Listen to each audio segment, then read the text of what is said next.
some countries, sport is like the national pastime. That's But in true. the Philippines, some might say that pageantry is the pastime. That's true. You know what? In the Philippines, we have pageants all over the places.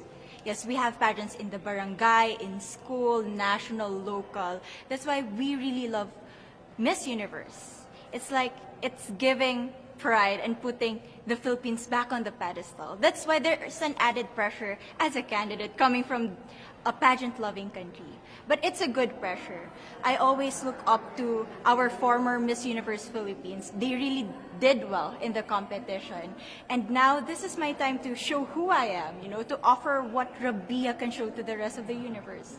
So I'm very happy, and at the same time, I'm excited to make all my kababayans proud, and hopefully I do. You know, when I was a young girl, I used to watch Miss Universe on the television, and I thought, it's so far, it's so big, I can never get there. But to actually be here right now, knowing that in just a couple of days I'll be on that stage, whew, I'm just so incredibly happy, and to be representing for my home country, Thailand. I'm in awe, I'm in shock, and it's the best feeling in the world. I'm so blessed to be here. And I cannot wait to be on that stage and really perform and make my country proud. Why do you think it is that the Philippines love pageants? They have appreciation for beauty. We do love pageant because we used to think that we wanted to be included in the world. I have to be honest, in the Philippines, my skin color used to be not the standard of beauty. I was obsessed whitening my skin because these are the kinds of beauty queen we see on the mainstream. But things were different now. That's why I'm very proud to be a morena. In the Philippines, we call it morena. It's brown skin girl. And to be able to represent, my color, my identity as a true Filipina. Well, first of all, congratulations. How does it feel to be here? Thank you. It feels amazing. I cannot believe that I'm here. With the COVID situation, I'm so glad that we're all here and that there's so many girls that are able to be a part of this competition. And what it makes me realize is that the world isn't that big. When you see all the girls in the auditorium together from different countries, and everyone is so nice and so lovely, they're so warm.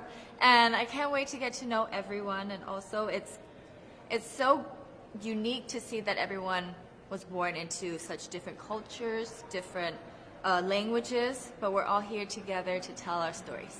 Tell me about your journey to being crowned Miss Philippines. In a world that, in a country I should say, that loves pageants. That must have been a very intense process. Tell me about, your journey to being Miss Philippines. Well, my journey was crazy. You know what? I started to be a dark horse. Nobody noticed me. Nobody knows I was in the competition up until the preliminary and the coronation night. And when I won, I received different comments. Of course, there were people who didn't expect me to do well, who think that I cheated. That's why I need to redeem myself in Miss Universe. I really need to do well in this competition. And the thing is, I love pressure. I love criticism. I get better every day with that. You tell me I cannot do that, I turn to you and I'm going to say that, no, I can do it for myself. Good for you. And tell me about your journey, your road to getting here. I know you obviously was Thailand, but the physical journey to get here, did you just hop on a plane and get here and it was that easy or no? Oh my goodness. Well, Thailand is very far away. That's one thing. And I really had to, it wasn't a struggle to get the visa, but it was a long process. And when I got the visa, I was very excited. But the journey here, the physical journey, if you can believe it, it was more than 30 hours, all the way from Thailand, yes. So I had to make a stop at Istanbul, and the layover was 8 hours there. Oh my goodness, but it was so amazing. I'm so blessed that some of my teams were able to come with me as well, my national directors. So they were there to keep me company, making sure that I'm okay, and giving all the support. So how does it feel then to be on the global stage? How do you feel to be here in this moment, right now? It's crazy, but I'm overwhelmed with the support, not just from the Filipino community, but also from Thailand, Latin countries who do appreciate me as a candidate, as a person. It motivates me that I am beautiful. I can offer so much in this world, and when somebody believes in you, it gives you that extra energy to really do well and perform well. And in a world of COVID where you can't have family and friends, come with you potentially, Yes. how important is that support here on the ground? How important is it to know that, people at home are behind you? Oh my, it's absolutely everything. Knowing that you've got that support, it is the motivation that keeps me going every day. Every time I see a message online and they're saying that they're supporting Thailand, and it's so nice to see the nation coming together to support their candidate, to support their representative, and it's just how a country thrives. Because we cannot thrive alone, we have to move forward together. Yeah. So, do you have a sense with the girls, all of the girls competing, you're competing, but is there a sense of camaraderie with all of the girls? Is there a real spirit to, motivate each other to do better? You know what? I have a different idea about Miss Universe. I thought it's gonna be very competitive in a healthy way. Well, of course. But now I can see every girl helping each other. From fixing those hairs, from trying to zip up those outfits. It speaks of the closeness and the kind of camaraderie that we want to have. The goal of Miss Universe is not just to crown one girl, but also to build a genuine and long-lasting friendships among us. I believe, though, that there are some super fans that did make it here. Can you tell me about those super fans that are just out there? Oh, they are so amazing. Every time I come down, they would be screaming, Thailand, Thailand, Thailand. We came down here at 7:30 in the morning and they're already there. I think they're camping out there. But they've been so supportive, and I actually know quite a few of them. Some of them are big YouTubers in Thailand and flew all the way here just for the competition. But pageantry is so big in my home country, and it's almost like a national sport. So the whole country gets behind it. They're very supportive, and they're just right behind you. And I just want to say thank you to them for being here. I know that not a lot of people were able to be here, but I want to say thank you, because every time I walk down and I hear Thailand, it makes me smile. It puts a smile on my face, and it makes me want to make my day better. I want to go better, and I want to go in with 100% to do whatever it takes. Wonderful.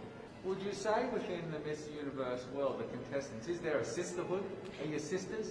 There is sisterhood. I can say I was able to talk to different representatives from different backgrounds, different cultures. And despite our differences, there's so much to be highlighted in what binds us together. And that is because we want to empower women. We want to have our advocacies. We want to speak for the things that we love. And that's a celebration of women and the beauty that we have. One last question, a couple of last questions. How has it been on the ground? How has the week sort of been unfolding? What is your day-to-day like? Give your fans at home and give our viewers a sense of what it's like.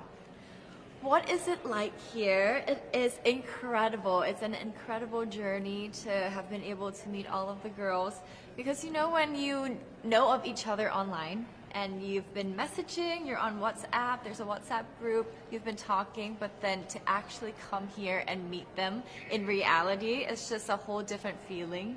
And it's just so nice to get to know them better and to know their stories, because each of them are so inspiring and they're so empowering, and they have different stories that make them the woman that they are today. And I think it's just unique to get to know them. So coming out of this week, obviously you would love to be crowned Miss Universe. Of course. And that would be wonderful, of course, for any of you. But what else will you take out of this week? What do you think you'll feel at the end of this week, regardless of the result? how will you be a different person?